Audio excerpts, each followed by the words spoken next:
telling you the true African story. I am Oluchi Nobong, and we'll begin the show today with the headlines. Well, Nigerians react to the Twitter ban from its federal government. And we'll have more on that on the program. And on Breakfast Central, more than 130 people killed in Burkina Faso attack. More to come. There is still state of insecurity in Oyo State, the latest in Igangan.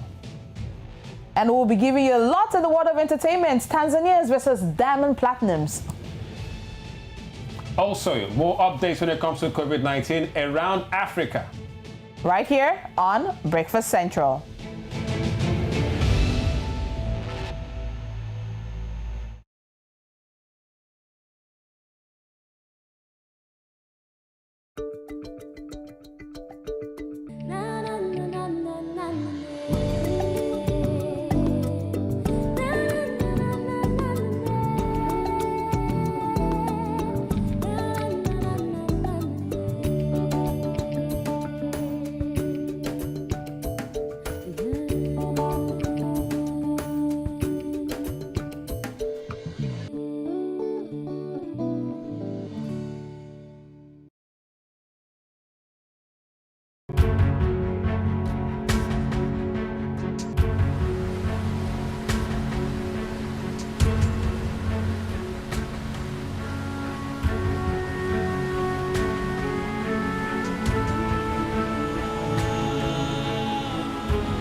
Unatazama runinga ya New Central.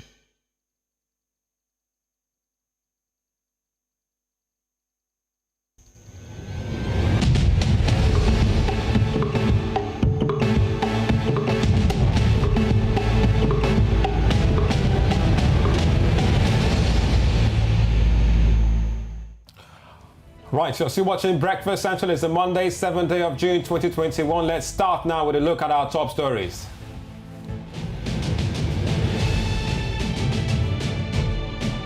It's not the story. This is a Nigerian story.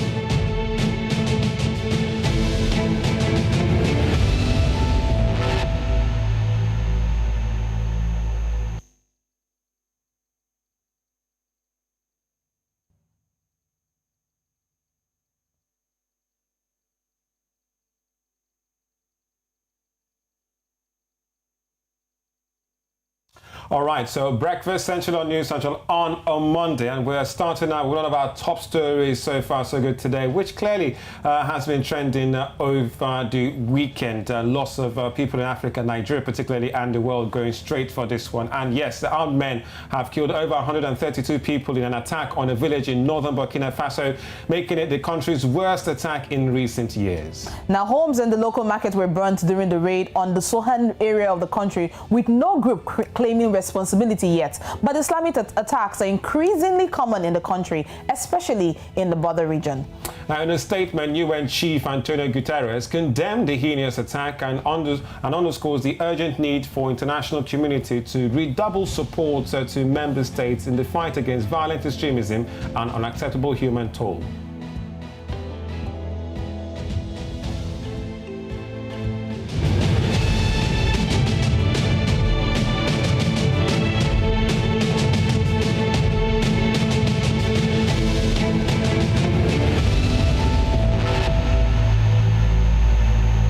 Right then, so it's no longer news that the federal government of Nigeria had the weekend suspended indefinitely, or perhaps as they now say, temporarily, the activities of microblogging and social networking site Twitter in the country. Now, the official statement was issued Friday, 4th of June 2021 by the country's Ministry of Information and Culture. That was 2 days after the social media platform deleted a tweet on Wednesday by President Muhammadu Buhari. Now, let's look at some of the tweets. All right, so this was perhaps the tweet in question, which Buhari himself actually did utter in a presser, which clearly watched by many Nigerians, and many took quite ill of. Says many of those misbehaving today are too young to be aware of the destruction and loss of life that occurred during the Civil War. Those of us in the fields for 30 months who went through the war will treat them in the language they understand. Now, wow. End of quote. I mean, many have perceived the tweet as a veiled threat of violence towards the separatist movement in southeastern Nigeria, that is the indigenous people of Biafra. Meanwhile, a joint statement by the diplomatic missions of the EU, the US, Britain, Canada and Ireland have denounced the action, adding that banning systems of expression like Twitter is not an answer for Nigeria, as it needs to foster inclusive dialogue and express opinions. Now, their comments come after the Attorney General of the Federation, that is Abubakar Malami, threatened to prosecute violators of the ban. Well, there's lots to really unpack in this topic, because it's clearly the biggest story out of the weekend in Nigeria. And we have joining us this morning Nelson Olanikpekun. He is a human rights lawyer and the founder of Citizens Gavel. We also have joining us this morning Gbenga Sesan. He is the executive director of Paradigm Initiative, a Pan-African social enterprise working on digital inclusion and digital rights in Nigeria. Good morning, gentlemen. Welcome to Breakfast Central. Good morning, and thanks for having us on the show. Good morning. Okay, let me start with you, Gbenga. Now, what does this suspension mean technically? Technically, it means the government has declared itself undemocratic. This was something we always suspected all along. The government wanted to restrict, the civic space, but with this, and let's be clear, this is not just about banning Twitter or restricting people from using Twitter. It is one of many steps that have been proposed by this same government before. We've had bills, and policy proposals by government. But what this basically means, unfortunately for government, is that they themselves cannot use the platform that they were very great at helping elections and have been helping them to communicate some of their achievements. But guess what? All of the people they're trying to keep away from this platform are still on the platform, tweeting as I speak. So basically, it's an ineffective ban that demonstrates the commitment of this administration to undemocratic practices. All right, Nelson, I'd like to really bring you on this one as a lawyer, because we saw the announcement from Lai Mohammed's Ministry of Culture. Twitter is banned. Okay, yes, we know, even if many will say it is in legal terms illegal. Then you have the Minister of Justice that moving towards prosecutory processes for Twitter, a platform which they themselves in the government use frequently. So where are we going with this? Just to establish the ban is illegal, and for you to put a ban out or for you to enable a law, it cannot be retroactive. That's part of Section 36, what the law provides under the Constitution. You can't put a law out and you want it to be retroactive. The other important thing is that Twitter is a good platform for it enables the right to freedom of expression. And because it enables the right to freedom of expression, the president cannot do that without a valid law. and without a court order. So the ban is null and void ab initio, and if not, hello? Yes, please go ahead. Go on. Yeah, and if not for the courts which have been on strike for a while, I believe this will have been challenged in court by now. Yes. But we've seen the moves from Malami himself. Many people have viewed this as a move to criminalize tweeting in Nigeria. How does tweeting become almost illegal in less than 48 hours? You cannot criminalize something that is lawful without a valid court order. You cannot prosecute. Under which law are you going to prosecute? For there to be an offense in Nigeria, there must be a law, and it must be punishable with either fine or jail time or any other means of punishment. So, for you to say you're going to prosecute people, under which law? There is no law that enables them to do what he is doing. And I'm shocked at the way the AGF is behaving, because this does not speak well of the chief law officer of the country.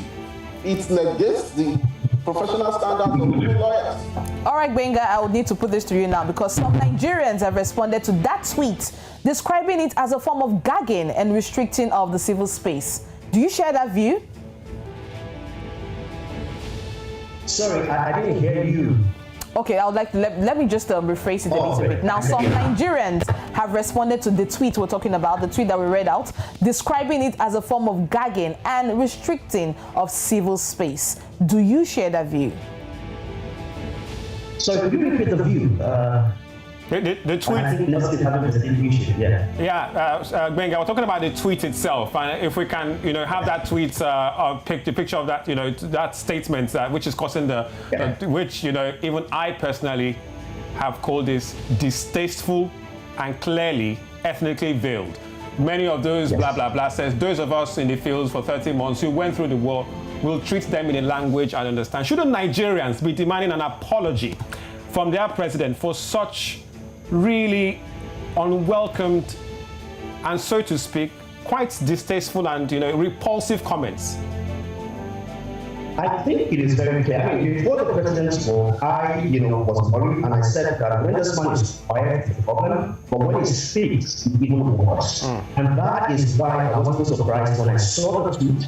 People were like, could he have said this? It was very clear. This is clearly what he has said before. Remember, when he entered hotel, this man believes he's doing Nigerians a favor, believes he's doing people a favor, and he's been inconvenienced by those who are using social media to express their democratic rights. Nigerians, by the way, when they want to reported this tweet, as hateful. And the good thing is that it is a state government that says it wants to regulate social media because of disinformation or fake news or dangerous this or hate speech. And I said at the time, they are the biggest culprits of this same thing they want to attack. And the president has demonstrated this, that he's the number one person when it comes to hate speech in Nigeria. I'm glad that Nigerians reported this tweet, and I'm glad that Nigerians are speaking up. And like you said, I agree 100% that the president must apologize to Nigerians, not just to people from the Southeast, but to all Nigerians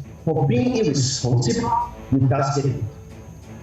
All right, Nelson, your thoughts on it. Nigerians have taken offense. So, Twitter or not, should we be bothered about the Twitter, or perhaps that the number one citizen clearly took aims at a certain subset of people, referencing a really terrible time in Nigeria's history, such as the Civil War? Yes, so you have to know that this Twitter ban is not about just the ban itself. It's about control and the urge to rule on question. And that being said, the president's tweet speaks to that dictatorial tendency that we've got. The president rules in a democratic system of government. There is an expected standard with which he is expected to operate.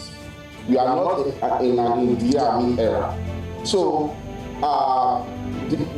ordinarily, in a similar climate, the president's tweet should have even the president should have been invited by the National Assembly to clarify what is said in that tweet.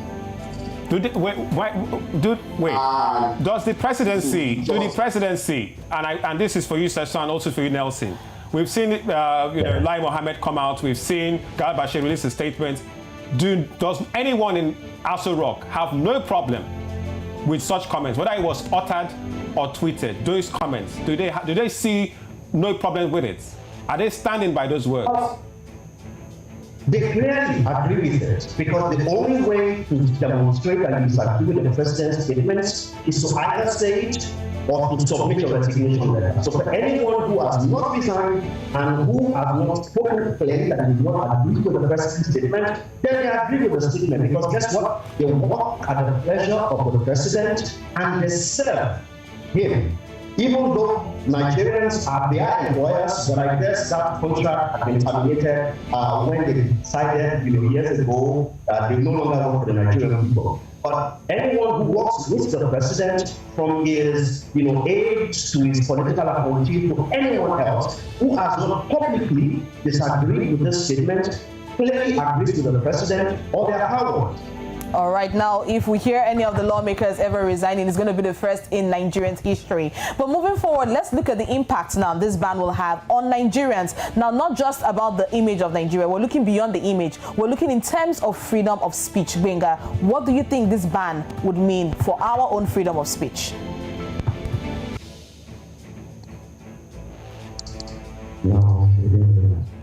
All right, I'll repeat the question again. Now, we're looking at the consequences or what the ban, the effect or the impact the ban will have on Nigeria. And we're not just looking at the image of Nigeria, we're looking at the freedom of speech. Now, some people have said there is freedom of speech, but freedom after speech cannot be guaranteed. Now, Benga, if you are listening or if you can hear me properly, what is the impact that this ban will have in terms of our freedom of speech? I think Nigeria has just announced to the world that we are a dictatorship and that we do not respect free speech, even though our constitution guarantees it.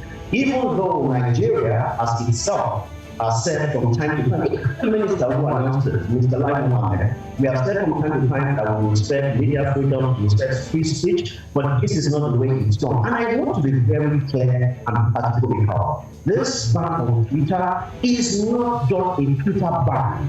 It is a deliberate attempt at muscling free speech in Nigeria, and it is only the first of many steps. By the way, it's only the first step. There were many attempts now to use the National Assembly, which was, pushed back. So what Nigeria has said is that we do not respect free speech. Nigerian friends, countries across the world, have spoken to Nigeria to make it very clear. Nigerians have spoken. That I think is the most important for me. But even the friends of Nigeria, countries that Nigeria seeks to advocate and seek to claim that they are friends with, have spoken up that this is against even your own constitution. I guess this is a case of bad advice that has now been implemented, and the ego of the government is now at risk. But guess what? This does not say anything good for human rights in Nigeria.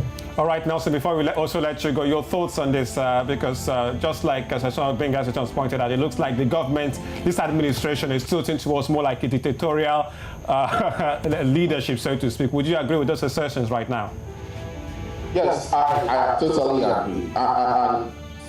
The first thing we need to highlight is the fact that, number one, the energy that the presidency should be using to fight insurgency are the different, like terrible criminalities are being used to clamp down on the citizens. And the number one to go dictatorial is to guard the citizens. And this is what they are doing by kind of restricting the freedom of expression. We all know that all the traditional TVs are being controlled and hacked. We've seen what has happened with many traditional TVs, how they've been fined. The Twitter space and the social media space have been the only independent space where citizens can speak freely and unhindered. And the government that fears to be accountable that means they are going towards a dictatorial government. And know that this at every hour, Nigeria loses $250,000 economic impact. That's the economic impact that this Twitter ban it's the way it's affecting the country. All right. And because of one person's ego, we are losing that much. So it speaks to the issue of dictatorship. All right, we'll see how it goes. Temporal ban, suspension ban, prosecution, dictatorship. Where do we stand? Well, thank you very much, gentlemen. Nelson Alikbako, human rights lawyer, and Gbenga Sesson, executive director of Paradigm Initiative. Thank you very much, gentlemen, for coming on Breakfast Central. Thank you. All right. Thank you. Well, quite a heated one this morning.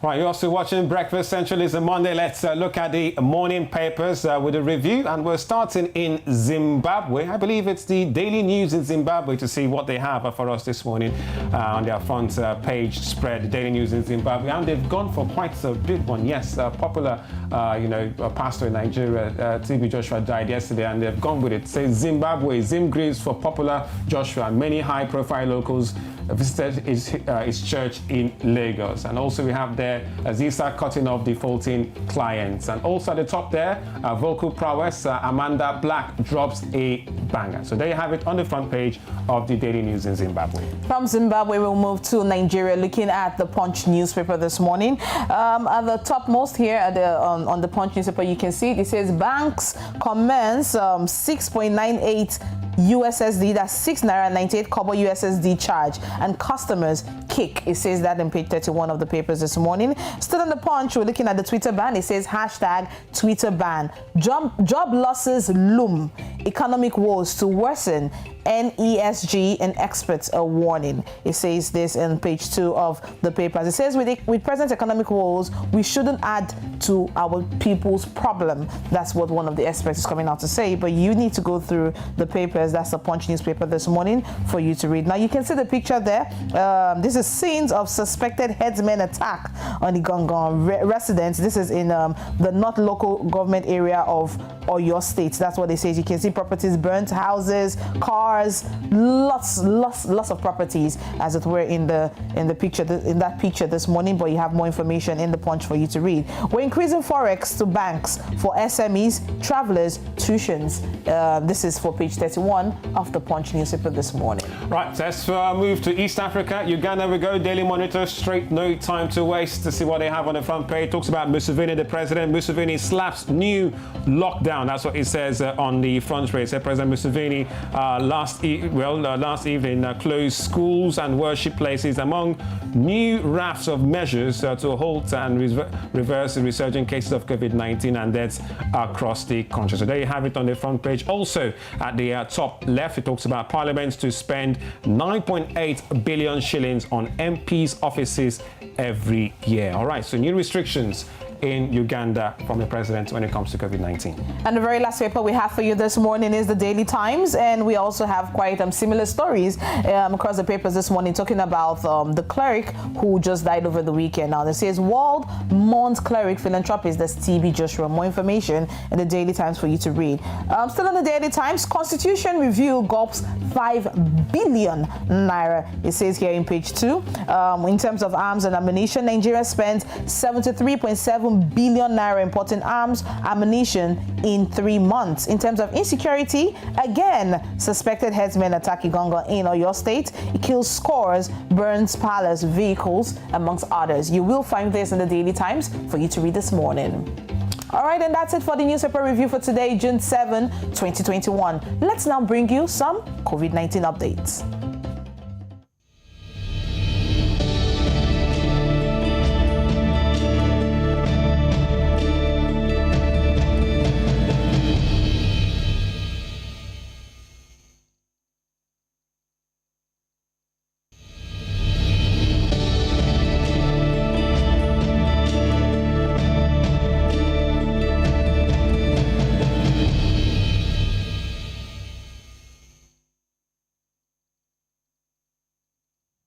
As African countries and the world in general are currently battling the spread of COVID-19 pandemic, Libya seems to be on the right path in terms of vaccination. Let's now join Bernard Akede for more COVID-19 updates. Good morning, Bernard. Good morning, Oluchi. Good morning, Olisa. And yes, truly, Libya seems to be topping the news. Now we get that more than 250,000 people have been vaccinated against COVID-19 in Libya. And the Libyan National Center for Disease Control says nearly all medical staff treating infected persons are part of those already vaccinated, which is a good one. Now, the health agency said that the total number of confirmed COVID-19 cases in Libya has gotten up to 186,000 persons. Now, this includes more than 172,000 recoveries and, sadly, over 3,000 deaths. From Libya to Zambia now, and we hear that Zambia's cumulative COVID-19 cases yesterday crossed the 100,000 mark. Sad one there, as the pandemic gains momentum in its third wave in the country. Now, the country has also started seeing a rise in the number of COVID-19 associated deaths. Health authorities say that they are concerned and are projecting a continued rise in cases as the cold season progresses in the country. The country's cumulative cases has now stands at over 100,000, following 738 new cases which were recorded in the past 24 hours. To the east now, where Uganda's President Yoweri Museveni yesterday announced the closure of places of worship, schools and institutions of higher learning following the upsurge of COVID-19 cases as the East African nation faces the second wave of this pandemic. I know you mentioned that earlier in the papers. Now, Museveni, in a televised address, said all churches and mosques in the country will be closed for the next 42 days. That's a long one. And he said public gatherings have also been banned except for the cabinet and parliamentary meetings, while marriage ceremonies, I beg your pardon, parties and all other social gatherings are only allowed to have a maximum of 20 people, and this will be under strict observances of standard operation procedure. Now, as of yesterday, Uganda had registered over 52,000 COVID-19 cases with over 47,000 recoveries and about 383 deaths since the first case was reported in March of 2020. Now, for some statistics, so far Africa has recorded over 4.9 million cases with over 132 deaths. And in terms of testing, the continent has carried out over 48.6 million tests, while over 4.4 million recoveries have been recorded. And I told you to check on Twitter for these statistics, but if you live in Nigeria, well, you know what operates. All right, Bernard, thank you very much. I do live in Nigeria, and I clearly know how it operates. Well, thank you very much, Bernard Akede, for the latest when it comes to COVID-19.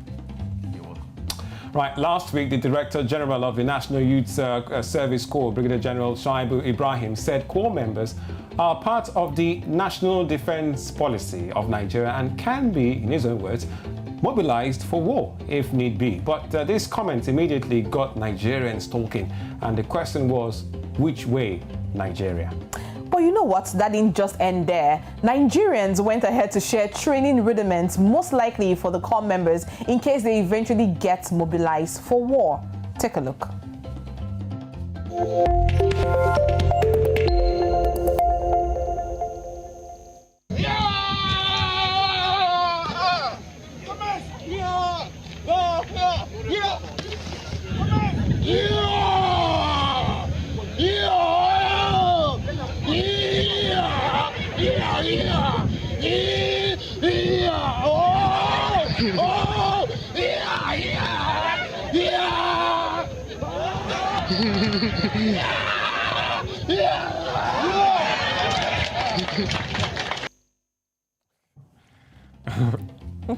Oh my God.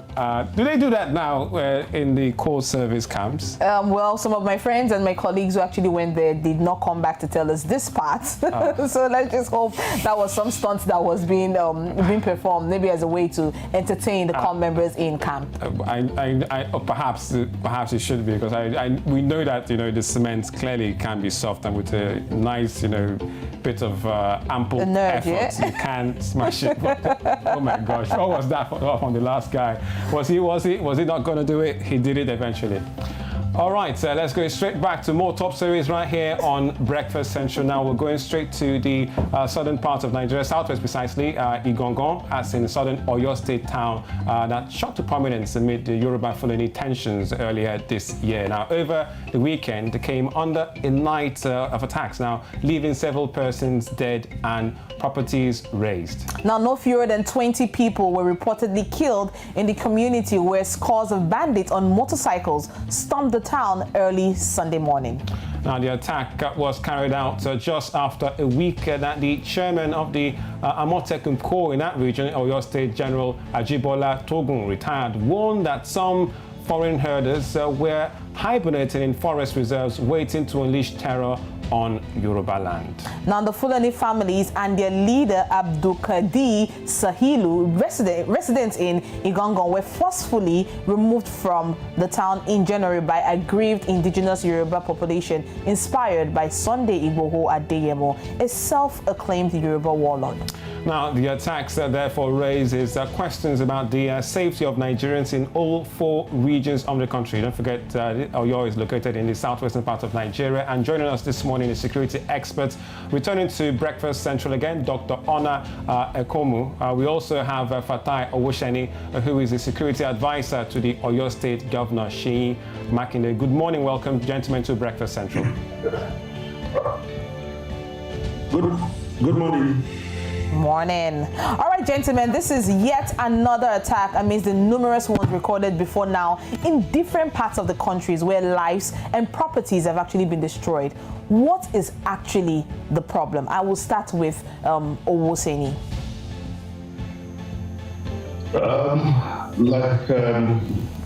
You have seen and followed that we had that unfortunate incident early morning yesterday, around midnight, early Saturday. And from all these 4 assessments, from all the indications, it appeared like reprisal from the elements that's the Seriki that was taken out of the Nagar displays in what is given is the fact that fortunately casualties were recorded on the part of the community on the 11th of the bandit. Also suffered casualties. The people community rose up to the challenge, and they were able to eliminate 5 of the bandits. Out of the 5 bandits were eliminated, 2 of them were children and selectively identified, while one of them was also the son of the other person, Wakili, who is presently in prison. So, with that indication, we can say maybe this was driven out of I want to move to a reprisal. As of now, the state apparatus are working closely with the non-state actors in Igangan, and like I've just mentioned earlier in another program, when it comes to asymmetric warfare, or what we call guerrilla warfare, element of surprise is always there. We've learned our lesson from that. The security operatives in the states are working together to ensure that state actors are properly covered with a view preventing all right. Thank you very much, Dr. Fatai, but still stay on the line because we've got Dr. Ona still with us, a security expert. Now, Mr. Fatai has talked about, guerrilla warfare in the security breach. Will you describe it from what we've seen in Igangan? Will you say that's the situation right now? Are we dealing with, guerrilla warfare at the basis of terms right now? Hello, Dr. Ona. Thank you. having me. And I want to thank Mr. Owosheni for the good work himself and his people are doing in that area, trying to protect Oyo State.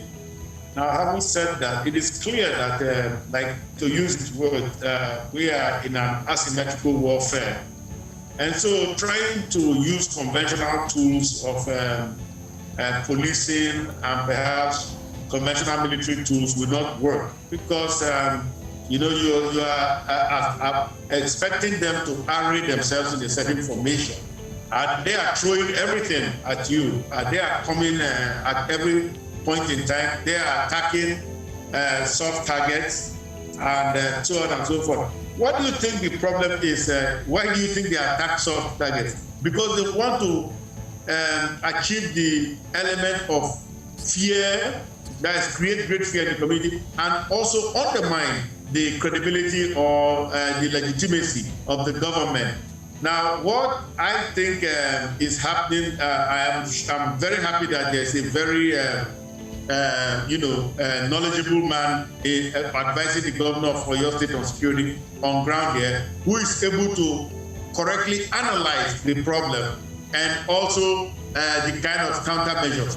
But I think we should go a little bit further. I think the kind of mechanism we have in place right now, they should be strengthened such that we can even predict. I'm grateful to God and I'm thankful to Mr. Owosheni and the others in Oyo State who work with him, that they were able to repel this attack and also inflict casualties on these bastard bandits. But having said that, I think we need to go one step up where we have some kind of a tripwire mechanism. We have a tripwire mechanism which is able to tell ahead of time or even in the nick of time when there is what do you call it, an imminent attack, such that they can be defended more robustly. Because in a case where they come into Iparakpa and burn down, the kind of video images I'm seeing on your screen right now, they burn down places, burn cars, kill people. Even if you kill five of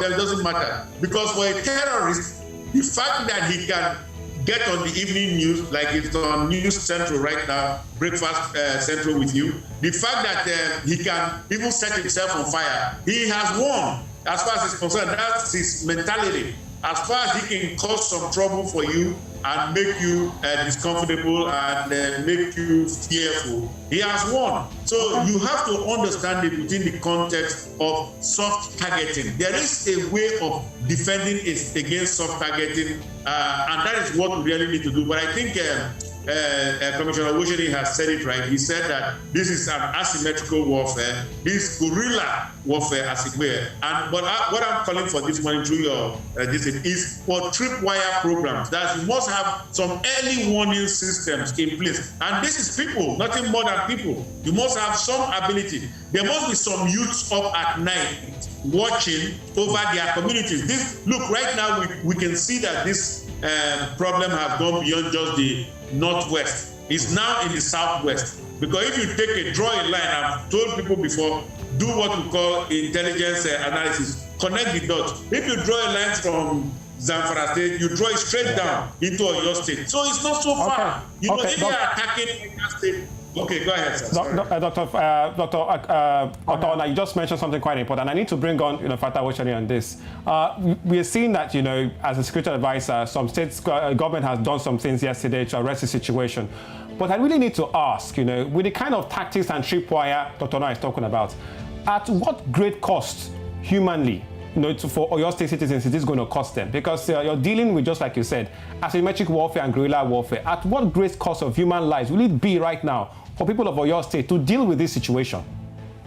Let me first tell you that maybe some other states have announced it, but in Oyo State, with all what is happening all over the country, a task force, which is called the War Room Security Task Force, was created. And Oyo State has, moved a little bit to change its security architecture. And what we have in place now is what we call integrated security concept. That is the new architecture here. What is the difference The difference in it is that we've recognized, and of course it is obvious in Nigeria now, that the non-state actors are coming strongly, to also exercise their fundamental rights, to the obligations to support the national security. And in order to harvest them, in order them to work in synergy, national security, we have recognized out here to say what we're going to do with the security process. Okay. And starting with that. All right, now, Fatai, still on the issue of insecurity and looking at grazing, which has become one that has generated some controversy over time. Why has it become so difficult from the federal level? Now, looking at the federal government, why is it so difficult for them to properly address the issue all this while? Is there really something the Nigerians need to know?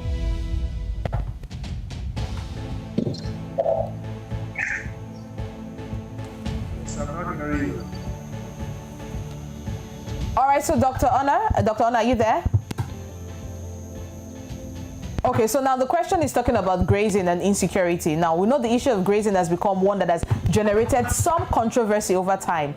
We're asking, why has it become so difficult for the federal government at that level to address the issue all this while? Is there really something the Nigerians need to know?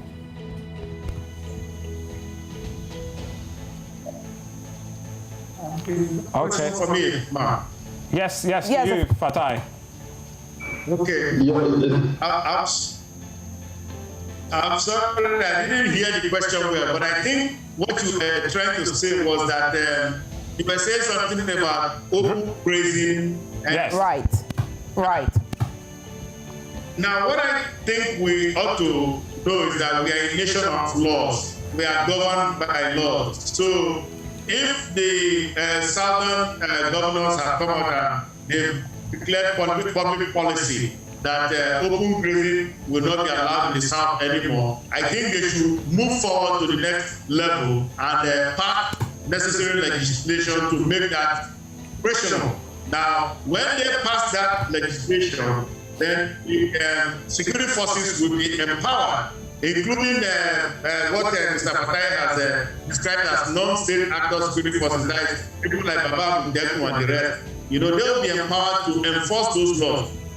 But at this point, I think, similar to what I believe Mr. Akeredolu did in Ondo State, when I think he has made public policy pronounced, but I don't know if there is legislation also backing that up. I think we have to look at the legal architecture, the legal framework that makes this possible first as a cover, as a legal cover, and then we now go to Mr. Owosheni and his group in terms of how to enforce these kinds of things, because clearly it is creating a lot of tears and bloodshed, and it is a problem. It despoils the environment. It's really not desirable. I think we cannot do things, we cannot continue to do things the wrong way and expect the right results. It doesn't work that way. Well, thank you so much, gentlemen. First of all, security expert Dr. Ona Ekweme for coming on Breakfast Central, and security advisor to Oyo State Governor Seyi Makinde, Fatai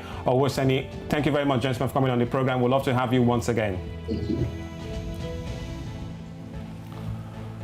Right, still to come right here on Breakfast Central.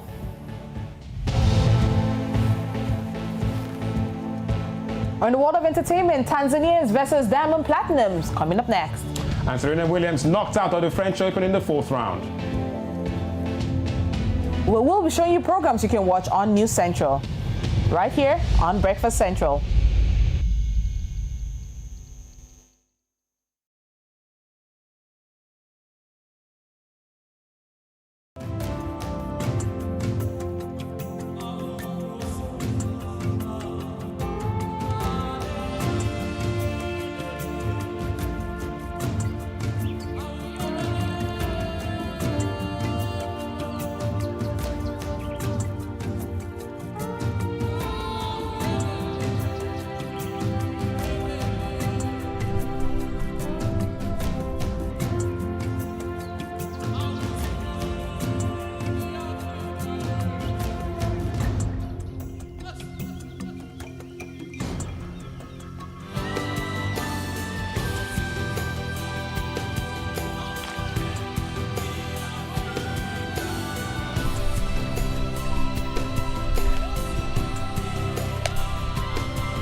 you're still watching Breakfast Central on News Central TV. Remember, you can follow us on all social media platforms. We are at News Central TV on Instagram, Facebook, Twitter, yes, and YouTube. All right, after his BET nomination, all seems to be going south for Tanzania music star Diamond Platnumz, and our entertainment plug, Sam Dandy, perhaps is not too happy about it. Good morning, Sam. What's going on with your man, Diamond Platnumz? Hi guys, I'll give you all that just in a minute, but let me start from something that happened just yesterday. So I got the privilege of seeing Bobby's highly awaited upcoming feature film, My Village People. Now, of course, this was directed by Nia Komalayo, and it was written by Bobby himself. That's what's interesting. The dark comedy follows the tale of a prince who finds himself in a bizarre love triangle with, of course, a marine spirit and a coven of witches.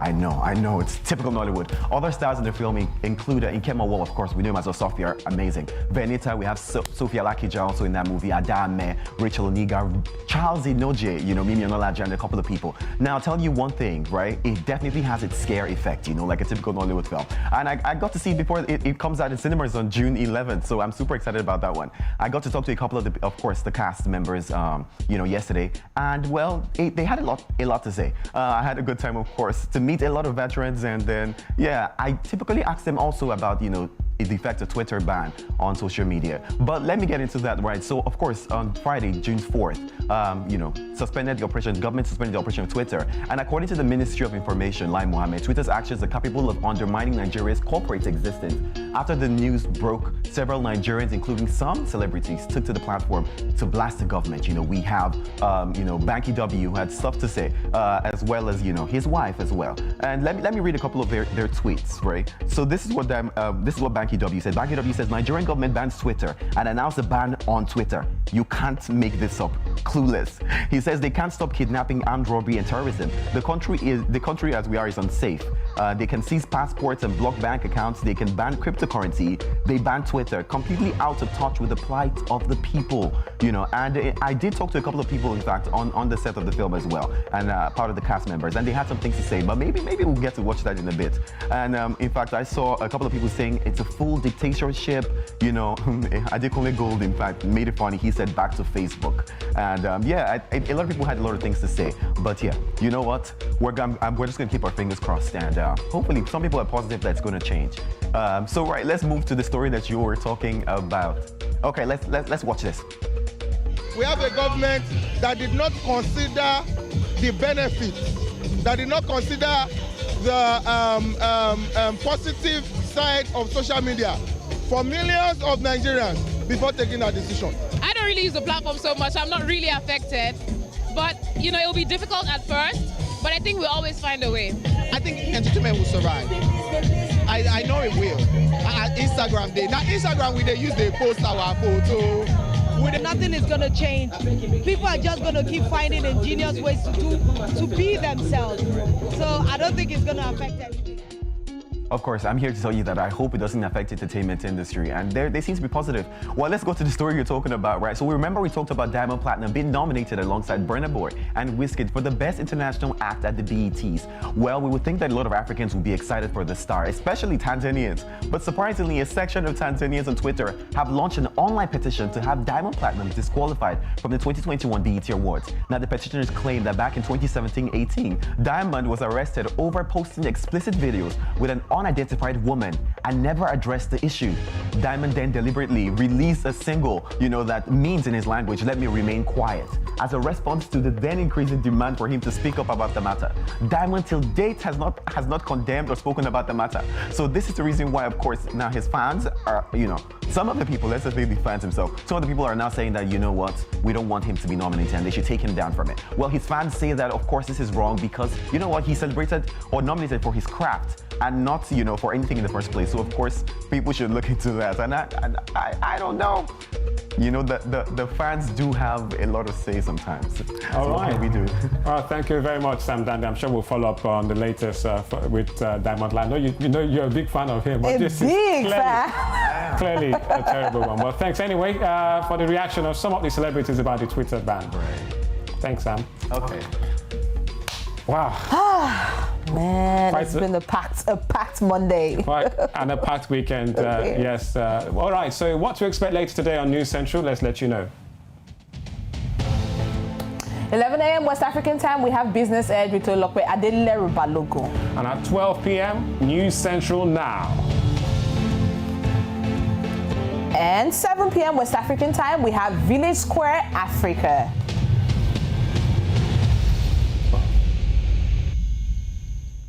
All right, I can't wait for Village Square later. Tonight, you know. I'm telling you. I'm so looking forward to it. It's going to be all about the Twitter. Temporal suspension, is it? Okay, so I can still use my VPN. Am I not? And yes, you will get called to court to answer questions in that as well. You will be traced, don't worry. On which constitution? Where did it in the law? Let's just see how it goes. All right, there's so more to come, but thank you very much, our casting crew, for making it possible again. Breakfast Central. Good to be back, though. Yes, I missed everything on Friday. Still recovering, but don't worry. We'll be back and better tomorrow. See you again. Bye. Adama.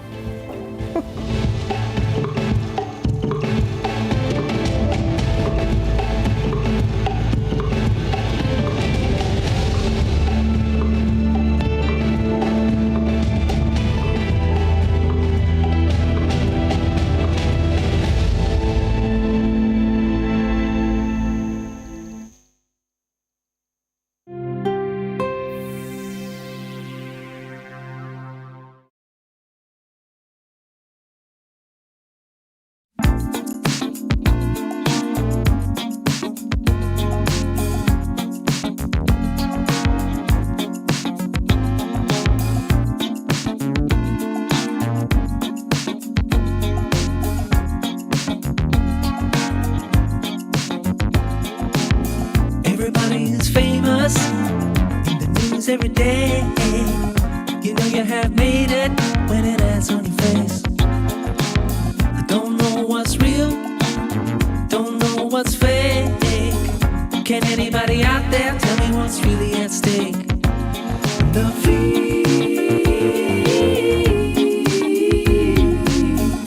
knows how I'm feeling better than a heathen. I don't wanna play this game no more. I don't wanna feed the flame no more. I don't wanna play this game no more. I don't wanna feed the flame no more.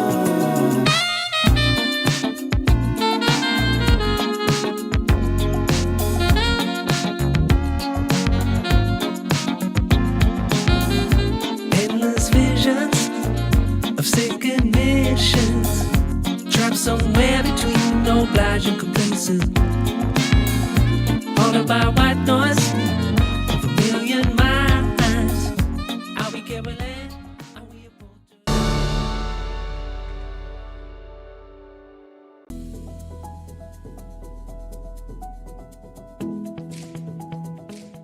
Medical masks like this one cannot protect against the new coronavirus when used alone. When you wear them, you must combine with hand hygiene and other preventive measures. WHO only recommends the use of masks in specific cases. If you have cough, fever, and difficulty breathing, you should wear a mask and seek medical care. If you do not have these symptoms, you do not have to wear masks, because there is no evidence that they protect people who are not sick. However, if you are healthy, but you are taking care of a person who may be infected with the new coronavirus, then you should wear a mask whenever you are in the same room with that person. And remember, if you choose to wear a mask, use it and discard it properly, and clean your hands with alcohol hand rub or soap and water. For more information on mask use, other preventive measures, and the new coronavirus, check WHO website at who.int. Thank you.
government of the day must realize that if they want to take full advantage of the endowment that Africa has, infrastructure is key. And I share a philosophy that what you can do today, don't wait till tomorrow. So I would say, don't procrastinate, don't delay, because investors are not going to be waiting endlessly for you. I mean, they have funds, they want to invest it, they want you to take a decision. If you don't, they'll take the investment elsewhere. And that's one thing that will be unfortunate. So in order for us to be able to attract and retain agreements with investors who want to help us improve our agriculture, they should take quick decisions.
Africa is rising.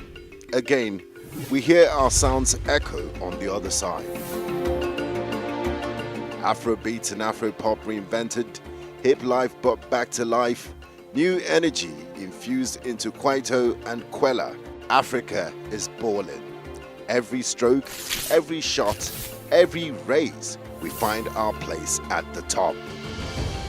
Taking the helm of real power, new hopes for democracies.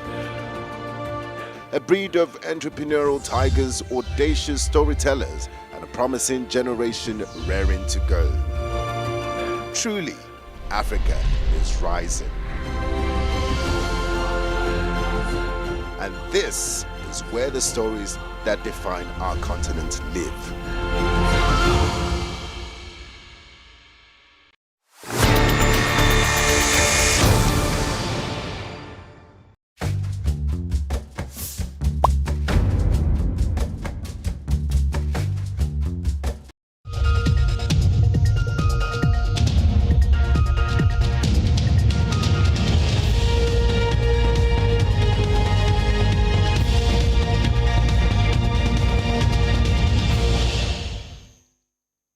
This is News Central now. I'm Tolulokwe Adela Balogun. Let's get started with the news.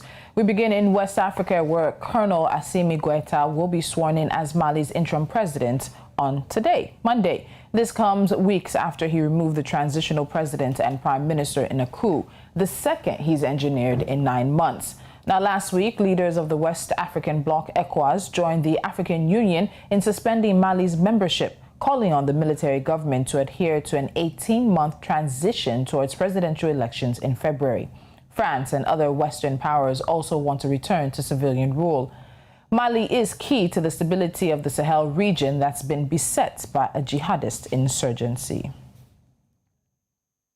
Burkina Faso has declared 3 days of mourning. This is following an attack that left at least 160 people dead late last week in the northern village of Sohan. The International Committee for the Red Cross said it responded Sunday morning to a request for medical supplies in Dori, a town in northern Burkina Faso. Laurent Sagi, the head of the Burkina Faso delegation of the International Committee for the Red Cross, says they sent half a ton of medical support, mainly dressings, medication, sets of plaster, syringes, and anesthetic. The attack is the deadliest since the conflict between Burkina Faso and armed groups linked to Al-Qaeda and the Islamic State group began in 2015. This weekend's violence follows a period of relative calm. Malawi is taking steps to start allowing Muslim students to wear the hijab or headscarf in all educational institutions. The controversial issue has forced some schools to close in the predominantly Christian country. The issue of wearing the hijab has long been a point of contention in Malawi, especially in Christian-run schools where female Muslim students have not been allowed to cover their heads in class. The controversy reached a peak in October when suspected angry Muslims in eastern Malawi torched the office of a Catholic primary school head teacher who had turned away pupils wearing the garments. And to the northern part of the continent now, 2 Libyan security officers have been killed and 5 others injured in a blast at a security checkpoint on Sunday.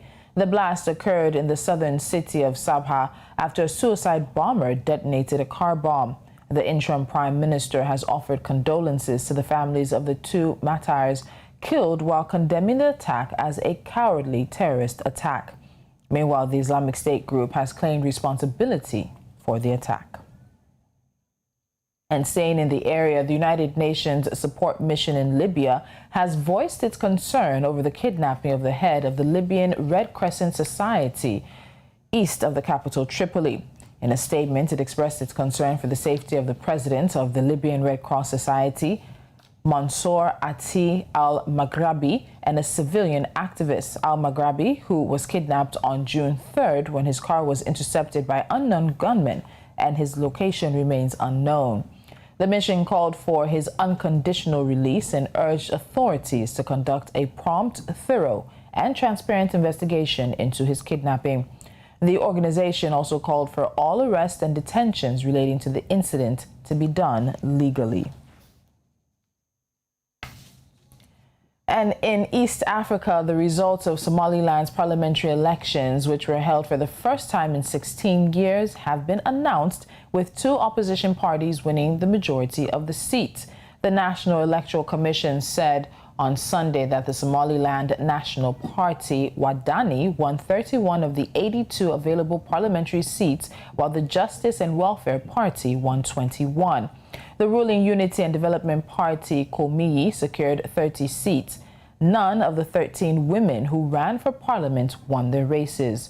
The vote had been stalled for a decade by a dispute among the 3 major parties over the makeup of the Electoral Commission, which was finally resolved. And staying in that region, authorities say water hyacinth, an invasive plant species, is choking Lake Victoria and threatening the lake's ecosystem and investments. The Lake Victoria Basin Water Board said this on Sunday, adding that the spreading of the water hyacinth also blocks the smooth flow of water into the lake from tributaries. The invasive plant species is believed to have first reached Lake Victoria in 1990, around the 1990s rather, floating down the lake's western tributary, the Kagera River. Coming up on the news, the number of COVID-19 cases on the continent surpasses 4.91 million. We'll have the details after this.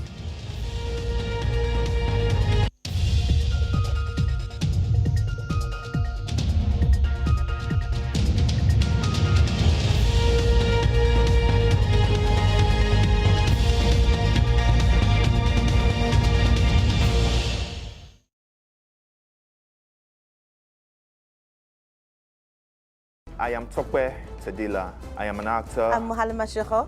I'm a writer. I'm an author, researcher. Nadia Korafor, and I'm a writer. Kolatibosom. I am a linguist and a writer. Mona Al-Tahawi. I'm an Egyptian-American feminist author revolutionary, and activist. Onias Landveld, I'm a spoken word artist. Tanya Evanson, I'm a poet, performer, producer, arts educator, and director of the Banff Center Spoken Word Program. Be Young, Anit Africa, and I am a Jamaican born and raised dub poet. Keep watching News Central TV. News Central. News Central TV. News Central. Keep watching News Central TV.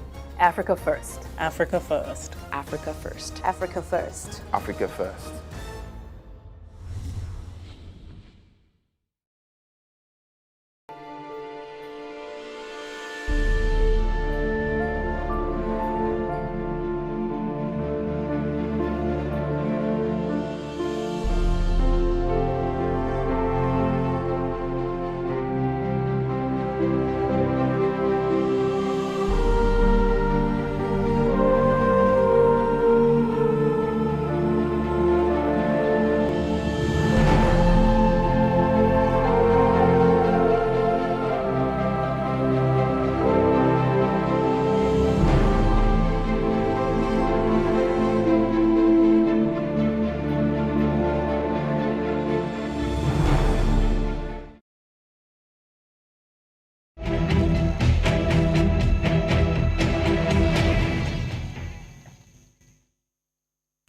And now we resume the news with updates from the coronavirus pandemic. Now, the Africa Centers for Disease Control and Prevention says the number of confirmed COVID-19 cases on the continent has surpassed 4.91 million as of Sunday afternoon.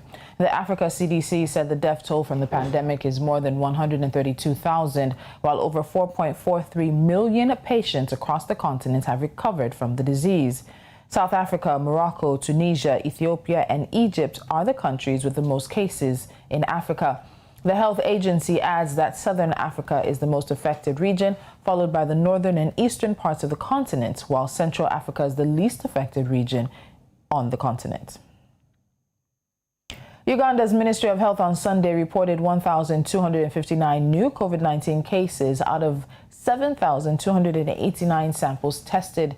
It is the highest figure since a second wave of infections hit the country. The figure erases the previous record of 1,247, which was reported on Friday.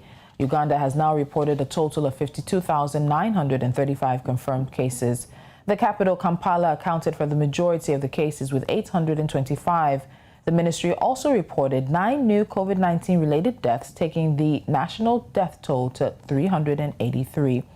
Uganda is currently facing the second wave of the pandemic, which is more deadly and devastating. Health experts say the wave is worse than the first one, since it is more transmissible and affecting young people. In East Africa, Kenya's Ministry of Health says 166 new cases of COVID-19 were recorded from a sample size of over 3,000 tests conducted in the last 24 hours. The ministry, in a statement on Sunday, said the new cases raised the total number of infections to more than 172,000. 23 deaths were also registered in the same period, taking the number of virus-related deaths to more than 3,000. Kenya remains on high alert over a possible fourth wave that would mainly be pushed by the Delta coronavirus variant, first detected in India. Both the country's caseload and the death toll are the 7th highest in Africa. And in the Horn of Africa, Somalia on Sunday reported 19 new COVID-19 infections from a sample size of 941 tests conducted over the past 24 hours. This takes the country's total number of cases closer to 15,000. Of the new cases, 10 were female, while 9 were male. Data published by the Ministry of Health says the country's death toll remains at 773, as no new fatalities were registered in the period. The Health Ministry says some 38 people recovered from the disease, bringing the total number of successful recoveries to about 7,000.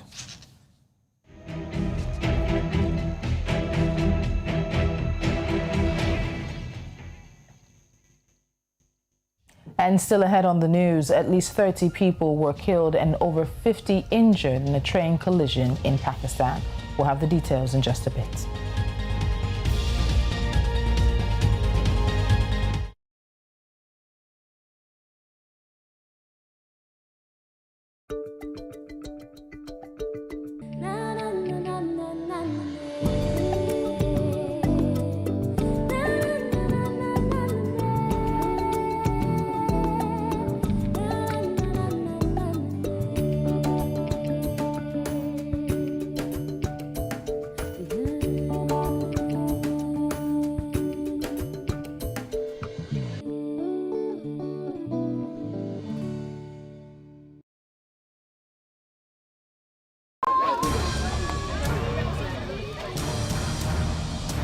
We are not contravening the instinct by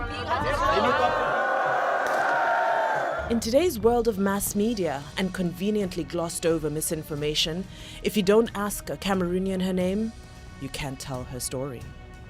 When you watch people without homes deported on the news, they are called migrants because that sounds reasonable. It is even harder to deconstruct all the terrifying stories that we hear about Africa. A monumental name change is taking place, and that has completely transformed the way news will be told on the African continent. It is our Afro-optimist narrative that needs to be heard, a story that needs to be told.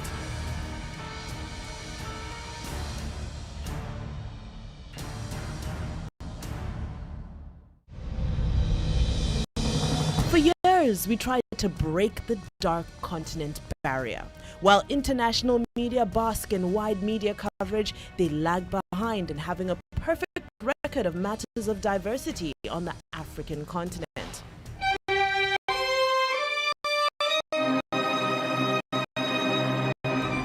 Personal touches are important, and that's where News Central Now comes in daily with newscasts demonstrating that Africa is the single most important factor.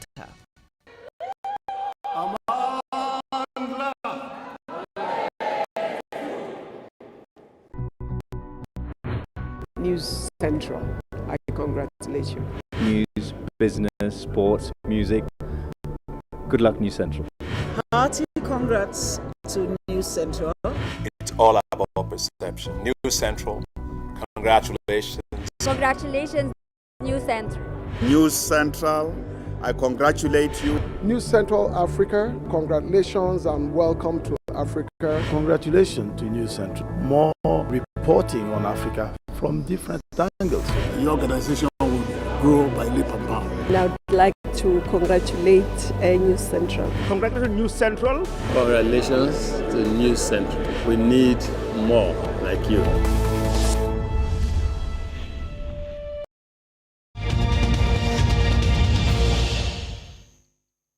And away from the continent, officials say a head-on train collision has left at least 30 people dead and over 50 others injured. The accident happened on Monday morning in Pakistan's southern Sindh province, local media are reporting. According to these reports, the accident took place in the area between Rati and Obaro railway stations in Gotki district of Sindh. Now, several coaches of the two trains derailed and turned upside down. Rescue teams rushed to the site and shifted bodies and the injured to nearby hospitals. The accident occurred between the Milat Express, which was heading towards the eastern city of Sargodha from the southern port city of Karachi, and the Sir Saeed Express, which was going to Karachi from the eastern city of Rawalpindi. Police say 3 people were killed and at least 6 others injured in a shooting incident at a graduation party in the U.S. state of Florida. Sunday's incident is the latest in a series of gun violence that has happened in the Miami area. Now, reports on the latest shooting indicate that the party was ending when one or more vehicles pulled up and began to fire into the crowd. The identities of those killed are yet to be released.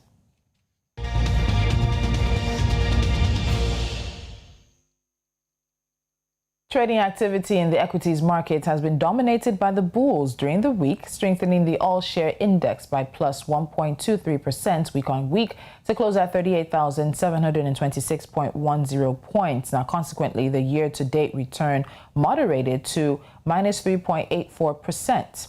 Leading the gainers chart was UPL, while the losers were led by CWG. Investor sentiment was mixed in the secondary market for Treasury instruments, while bearish moods persisted in the market for short-term instruments, pushing average T-bill yields upwards to 6.30%. Demand was strong for longer-term securities, putting downward pressure on bond yields, which declined to 12.21% from 12.57% the week before. Now, joining me is the Managing Director of Trust Bank Capital Management Limited, Aziz Lawal. Aziz, good morning. Thank you once again for joining us on News Central Now.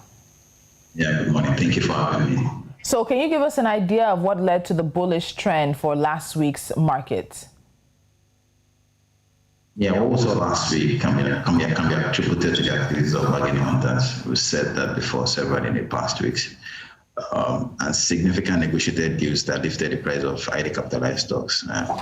Like we saw for most of May, what we are seeing now in the market is activity of profit takers and bargain hunters. Typically they hunt lowly priced stocks and they exit when they touch their target gains. For example, last week the market gained 0.46%. The week before it lost 0.2%, and the week before that it lost 2.93%, and the week just before that it gained 0.75%. For example, if you pick the price of Zenith between those four weeks, you see that at some point it was 22 naira, it moves to 23 naira. So they come in when it is low, they're 22 naira, they sell when it's 23 naira. So that is what will continue to happen in the market until we see major policy changes or triggers. So what we saw last week is more of the activities of bargain hunters. It will be the turn of profit takers most likely this week. Okay. Thank you. All right. So we might be seeing some things happening, some turn off for those who are looking to take some profits because of the activities of the bargain hunters. So on the corporate scene, you've mentioned someone like a Zenith, but let's look at a Con Oil, which released its Q1 2021 unaudited financials. The company recorded 13.24% year-on-year decline in top line, while bottom line advanced by 62.81% year-on-year. What led to this loss for a company such as Con Oil? Yeah, the loss in top line, the loss of some billions in the top line, it's a familiar story, and a couple of big players across several sectors saw a decline in their top line as well. Total's top line declined by like 5%, and we also saw a decline in GTB's top line. But worthy of emphasis here, however, is the company's display of excellence in managing its cost.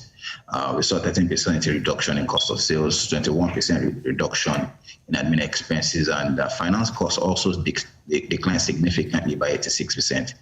In between, the company saved about over 300 million to advance its bottom line by over 62%, despite the 13% loss in revenue.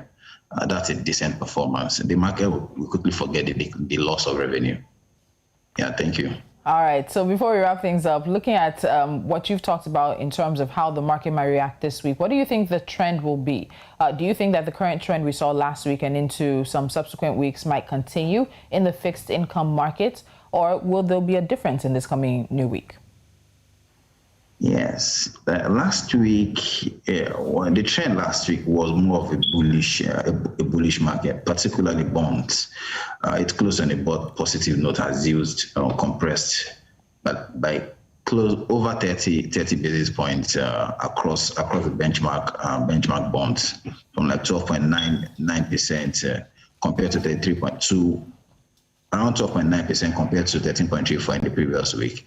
The buy side was majorly boosted by the activities of PFAs and short sellers who were looking at readjusting their positions. Going into the new week, we expect the same trend to continue as significant liquidity will come into the system. We expect 91 billion maturity from Nigerian Treasury bills, and we also expect about 80 billion from home maturities. This will further boost buy-side activities to keep the bullish trend running. All right, Aziz Lawal, thank you so much for joining me, Managing Director, Trust Bank Capital Management. Thank you for joining me this morning. Yeah, thank you for having me. All right. And as we continue a little bit more with some business now, the Nigerian economy may have declined by over 2 billion naira in just one day after the ban on using Twitter. Now, this is coming from NetBlocks, an internet freedom mapping platform. The platform automatically aggregates the cost of shutdowns and estimates the economic impacts of an internet disruption, coupled with mobile data blackouts or app restrictions using indicators from the World Bank, the ITU, Eurostat, and the U.S. Census. Now, in the case of Nigeria shutting down Twitter, the platform says the country's economy would be drawn back by 2,177,089,051 naira in just one day that the shutdown has lasted. The platform said it relied on Brookings Institute methods, which relied on development indicators, approximated digital economy extent of 0.05, and classic free application gross domestic product impact to arrive at its conclusion.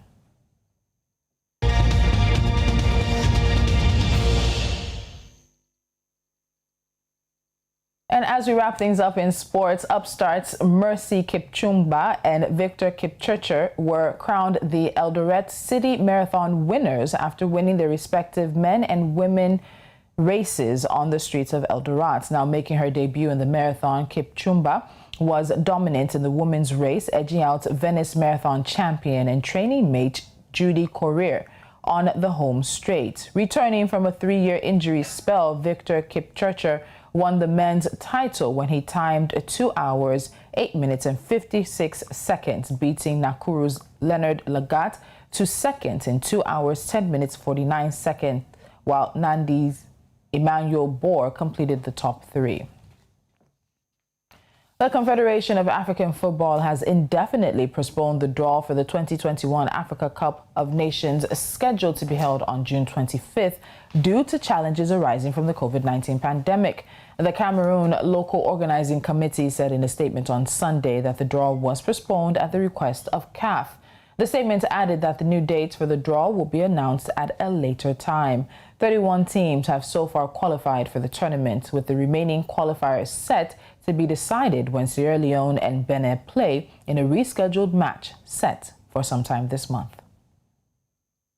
And that's all the news we have for you at this hour. Don't forget to follow us on social media. We are at News Central TV. You can also download our mobile app on the App Store and the Play Store. Watch us live on News Central, Star Times Channel 274 and Avo TV Channel 23, as well as our YouTube channel. Many thanks for watching. I'm Tolulokwe Adelaru Balogun.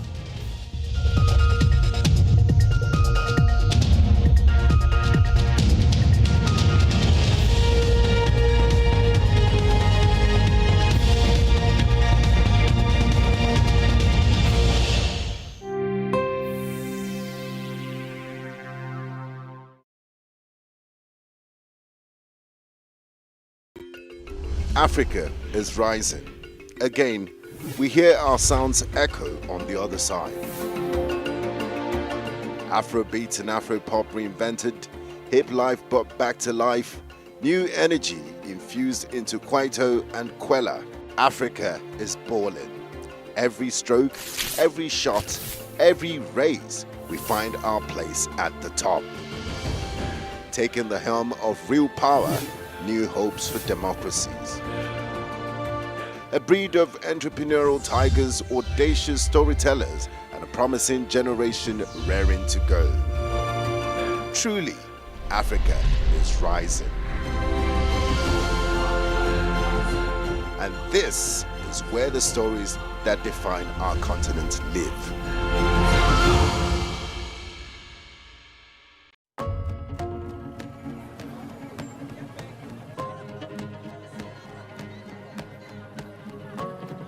Je me suis toujours dit que dans ma vie, le plus beau cadeau que je pourrais offrir aux jeunes filles et aux femmes, c'est de pouvoir m'engager dans un activisme en leur faveur.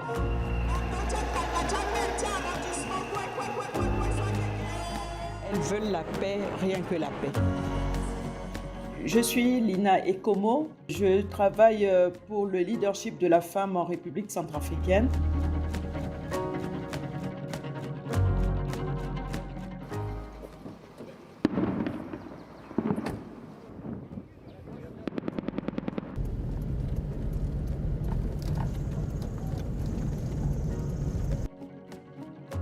La vie des Centrafricains a changé, notamment au niveau de la capitale où les mutineries ont démarré. Et c'est là où nous sommes, moi personnellement, je suis très marquée